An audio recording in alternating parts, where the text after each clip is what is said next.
అస్సలం my friends, welcome to my recipe 78. ఇవాళ మన రెసిపీ చూడబోయేది ఏంటంటే పూల్ మకాన్తో ఒక స్వీట్ రెసిపీ అయితే చూడబోతున్నాం. తామర గింజలు అంటారు, అలాగే పూల్ మకానా అంటారు. దాంతో అయితే ఇప్పుడైతే ఒక స్వీట్ రెసిపీ అయితే చూడబోతున్నాం. రండి ఫ్రెండ్స్, వీడియోలోకి వెళ్ళిపోదాం. ముందుగా తామర గింజలు తీసుకోవాలి. ఇలా తీసుకున్న తామర గింజలని ఇప్పుడైతే ఫ్రై చేసుకోవాలి. స్టవ్ మీద ఒక ప్యాన్ పెట్టేసుకోవాలి. ప్యాన్ పెట్టేసుకున్న తర్వాత కొద్దిగా నెయ్యి వేసుకోవాలి.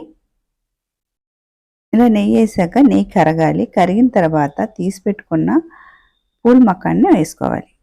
ఇలా వేసుకుని కొద్దిగా బాగా ఫ్రై చేసుకోవాలి.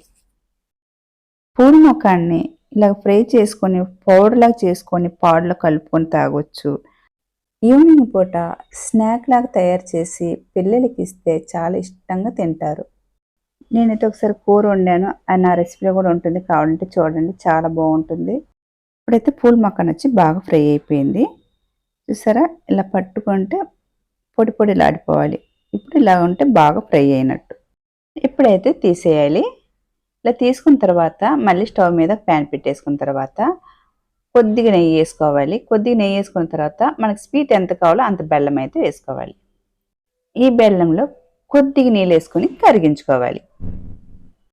బెల్లమే కాకుండా తేనె కూడా ఉంటే తేనె కూడా ఇలాగే వేసుకొని మరిగించిన తర్వాత పూల్ మకాన్ని వేసి కలుపుకొని మన జర్నీ వెళ్ళేటప్పుడు బాక్స్లో పెట్టుకుని తీసుకెళ్తే తినటానికి చాలా బాగుంటుంది. ఇలా బాగా కరిగిన తర్వాత ఒక చిటికెడు సాల్ట్ అయితే వేసుకోవాలి. ఇలా వేసాక బాగా కలుపుకోవాలి. ఇప్పుడు ఇందులో వేయించి పెట్టుకున్న నువ్వులు 1 టేబుల్ స్పూన్ వేసుకోవాలి.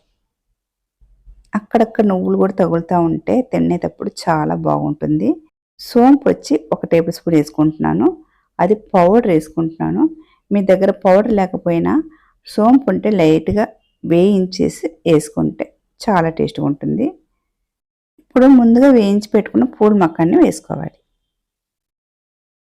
వేసుకున్నాక బాగా కలుపుకోవాలి. ఈ పూల్ మకాన్లో 16 గ్రాములు అయితే ప్రోటీన్ అయితే ఉంటుంది. ఇప్పుడైతే పూల్ మకాన్ అయితే రెడీ అయిపోయింది. ఇలా రెడీ అయిపోయిన పూల్ మకాన్ని స్టోరేజ్ చేసి పెట్టుకొని పెద్దలైనా పిల్లలైనా ఒక 2-3 తిన్న తర్వాత వేడివేడికి పాలు తాగడం వల్ల హెల్త్కి అయితే చాలా మంచిది.